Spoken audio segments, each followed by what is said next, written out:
ఉన్న బంగారాన్ని విడిపించి ఆ రోజు ఆన్లైన్ రేటుకే మేము కొంటాం. Sharma gold company.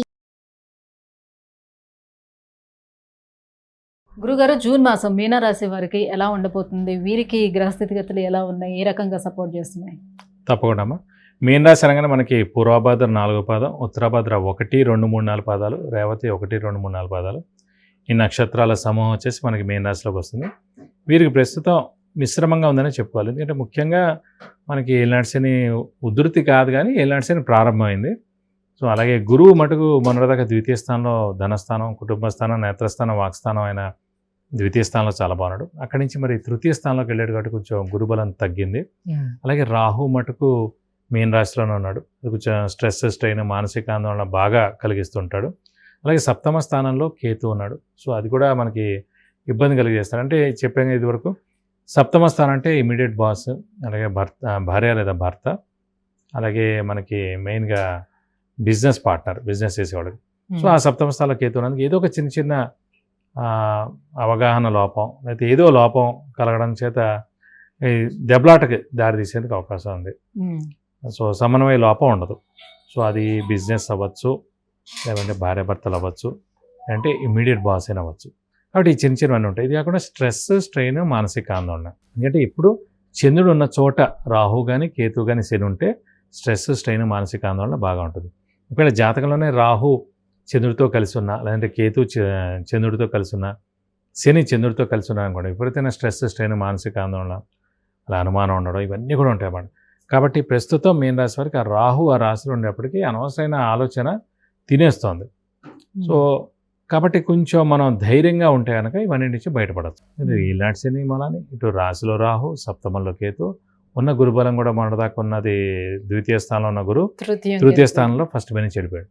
సో 4 గ్రహాలు కూడా మిశ్రమంగా ఉన్నాయి. సో జాతకం చాలా గట్టిగా బాగుంటే తప్ప ఇవన్నిటి నుంచి మనం బయటపడలేం. అంటే ఏలినాటి శని మనకి వెళ్ళాలన్నా కూడా ఇంకా 5 సంవత్సరాలు, 5.5 సంవత్సరాలు, 6 సంవత్సరాలు ఉంది ఇంకా. సో అలా మనం ఎంత చూసుకున్నా కూడా అది దాటడం చాలా టైం పడుతుంది.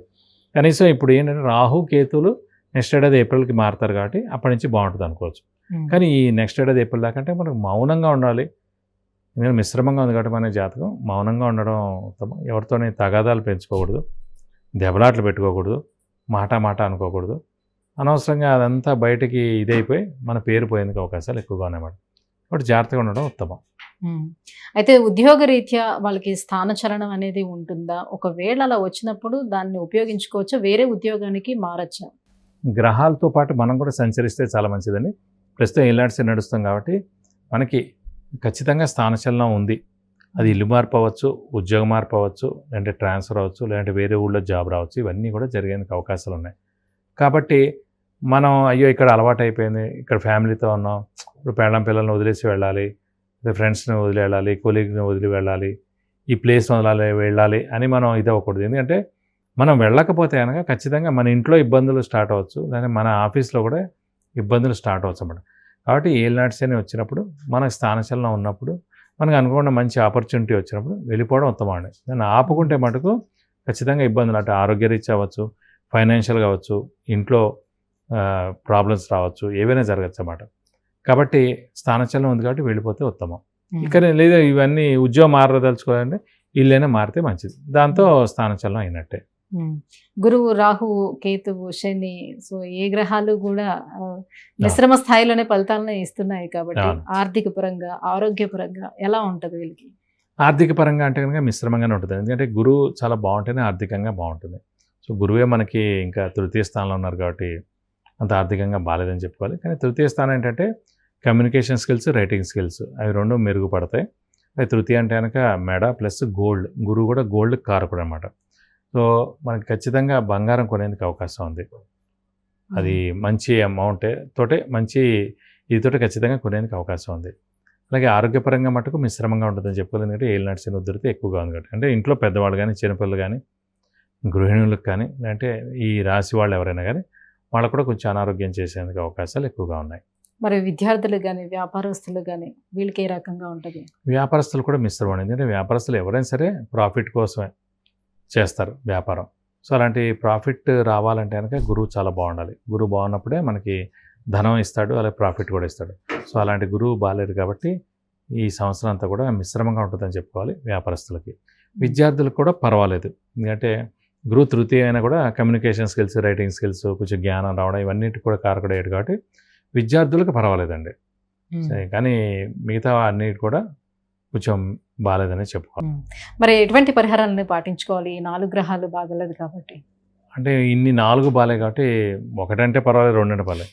సుబ్రహ్మణ్య స్వామి ఆరాధన బెస్ట్ అండి కొన్ని రోజుల పాటు. ఎందుకంటే సుబ్రహ్మణ్య స్వామిని పట్టుకుంటే కనుక కుజదోషం, కాలసర్పదోషం, నాగదోషం, అలాగే వైవాహిక జీవితం బాగాలేకపోయినా, అలాగే సంతానం కలగకపోయినా, వివాహం కాకపోయినా, అలాగే భార్యాభర్తల అన్యోన్యత లోపించిన, అలాగే మనం కొన్న స్థలం అయినా లిటిగేషన్లో ఉన్నా, అలా ఏవైనా సరే ఇవన్నిటి కూడా హెడ్ సుబ్రహ్మణ్య స్వామి అన్నమాట.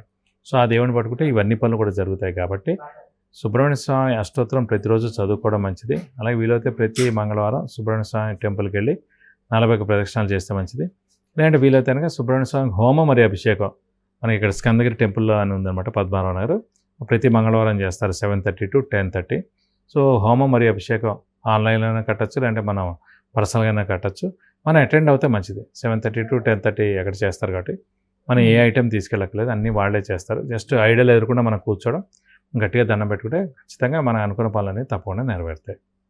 గురుగారు, మీనరాశి వారికి ఈ జూన్ మాసంలో ఎలా ఉండబోతుంది? ఎలాంటి పరిహారాన్ని పాటిస్తే కొంతవరకు వీళ్ళకి బెటర్గా ఉంటుంది? ఈ అంశాలన్నీ కూడా తెలియజేసినందుకు ధన్యవాదాలు. నమస్కారం. చూశారు కదండి, విద్య, ఉద్యోగం, ఆరోగ్యం, ఐశ్వర్యం, వాహనం, వివాహం, విదేశీయానం, గృహం, వీటన్నిటి గురించి తెలుసుకోవాలంటే కింద స్క్రోల్ అవుతున్నటువంటి నెంబర్కి కాల్ చేసి గురువుగారి అపాయింట్మెంట్ను పొందవచ్చు.